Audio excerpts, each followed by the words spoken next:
Donc là, la Meuse, c'est une boucle. Vous allez traverser, vous arriverez à Revin dans un certain temps. Dans un certain temps. Rimbaud, pour Charleville, Rimbaud c'est important. Et pour vous? La ville en fait un peu son business. Pour moi, oui, il y a des bons poèmes. Oui. Ouais.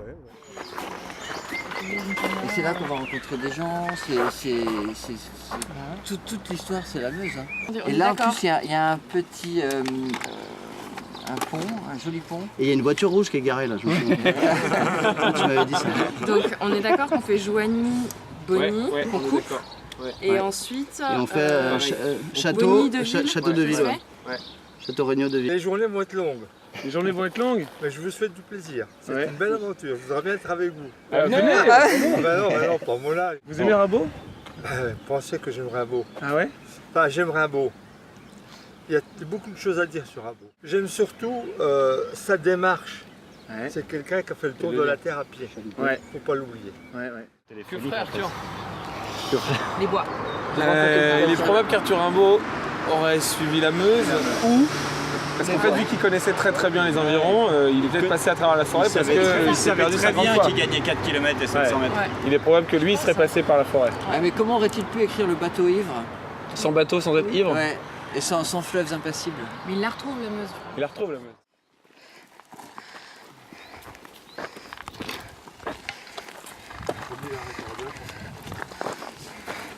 Vous avez déjà fugué? Oui.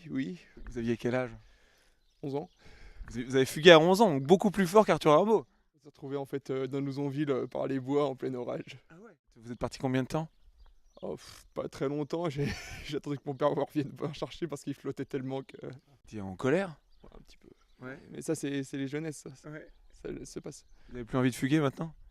J'ai 25 ans maintenant. Qu'est-ce qui est le souvenir le plus fort de ces moments de fugue?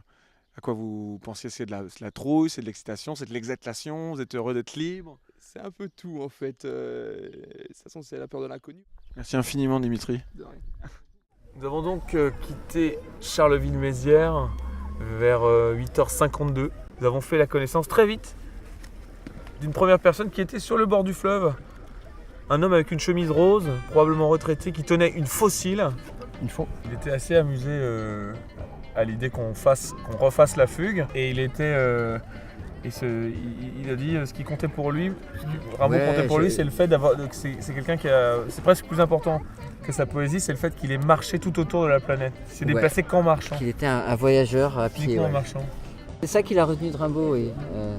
Et avant d'arriver à Nouzonville, on a été victime d'une attaque de temps. Est-ce que vous pourriez raconter exactement comment vous avez été sauvé d'une mort certaine? En fait, l'attaque a été assez brève et j'ai pas trop pris conscience de ce qui se passait. En tout cas, Rimbaud aurait pu composer un poème assez caustique sur l'attaque du temps. Pour poursuivre notre route, Il nous manque la carte belge, donc peut-être que c'est elle qui va nous l'apporter. Bien joué Guillaume. Je m'appelle Julie Linquette, donc je suis née à Charleville, je suis marionnettiste, je suis gitane aussi. À vendre les corps, les voix, l'immense opulence, inquestionnable, ce qu'on ne vendra jamais. Les vendeurs ne sont pas à bout de solde. Les voyageurs n'ont pas à rendre leur commission de sitôt. Pour moi, ce poème-là, il résume, en fait, parce qu'il nous donne là la porte qui s'est entrouverte pour lui sur l'avenir, et de tout sera à vendre. Et je pense qu'on est arrivé dans ce monde-là où tout est à vendre. Opération